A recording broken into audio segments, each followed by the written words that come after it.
पंचायत चुनाव परिसीमन के आधार पर कराया जाएगा। ये फैसला सीएम सम्राट चौधरी की सरकार ने लिया है। ये परिसीमन 2011 की जनगणना के आधार पर होगा। परिसीमन और आरक्षण को लेकर लोगों के मन में कई तरह के सवाल उठ रहे हैं। पंचायती राज मंत्री दीपक प्रकाश ने परिसीमन को लेकर उठ रहे तमाम सवालों का जवाब दिया। मंत्री दीपक प्रकाश से बातचीत की न्यूज 18 संवाददाता आनंद अमृतराज ने।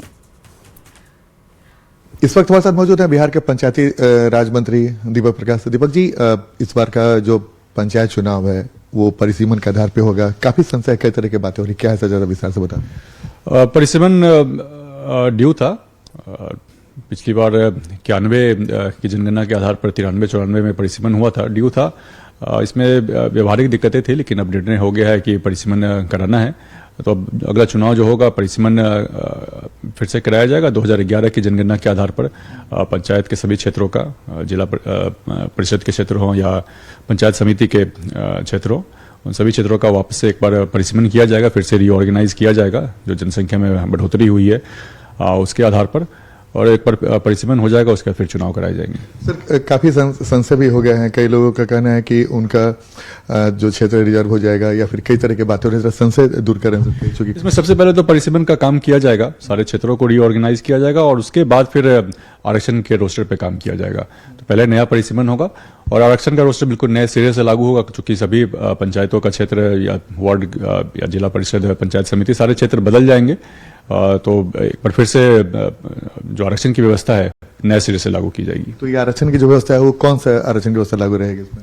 इसमें बिल्कुल नए सिरे से व्यवस्था, तो जो फॉर्मूला है, जो नियम कानून है, वो तो वही रहेंगे, लेकिन बिल्कुल नए सिरे से इसमें, चूंकि क्षेत्र ही सारे बदल जाएंगे, पुराने क्षेत्र नहीं रहेंगे। जब भी आरक्षण के रोस्टर का काम होता था, वर्तमान में जो हो रहा था, तो उसमें पहले से क्या स्थिति रही है, पिछले 10 साल क्या स्थिति रही है, उससे पहले 10 साल क्या स्थिति रही है, उसको देखते हुए तब आरक्षण की व्यवस्था की जाती थी।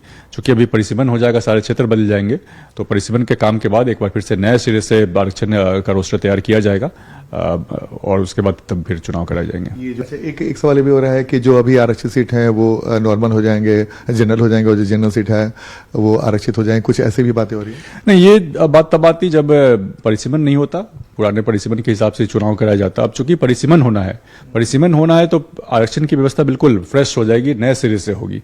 पहले क्या था, अब तो कोई मतलब ही नहीं कि पहले कोई सीट आरक्षित थी या नहीं थी, क्योंकि परिसीमन ही हो जाएगा, तो क्षेत्र की जो रूपरेखा है वही बदल जाएगी। तो बिल्कुल नए सिरे से परिसीमन। चुनाव का समय बढ़ने वाला है? नहीं, इसमें कोशिश तो रहेगी कि चुनाव सही समय पे कराए जाए। बहुत जरूरी है कि चुनाव सही समय पे हो, लेकिन चूंकि परिसीमन का काम इतने व्यापक स्तर पे होना है, तो काफी संभव है कि चुनाव थोड़ा एक्सटेंड भी करना पड़ेगा। ये कब तक फिर होने की संभावना होगी चुनाव? एग्जैक्ट टाइमलाइन तो अभी बताना मुश्किल होगा, लेकिन पूरी कोशिश रहेगी कि समय पे चुनाव कराया जाए। तो ये हमारे साथ पंचायती राज मंत्री दीपक प्रकाश, जिन्होंने विस्तार से बताया कि जो फैसला कैबिनेट से हुआ है। कैमरामैन मनीष जुनेजा के साथ आनंद अमृतराज, न्यूज 18 नेटवर्क, पटना।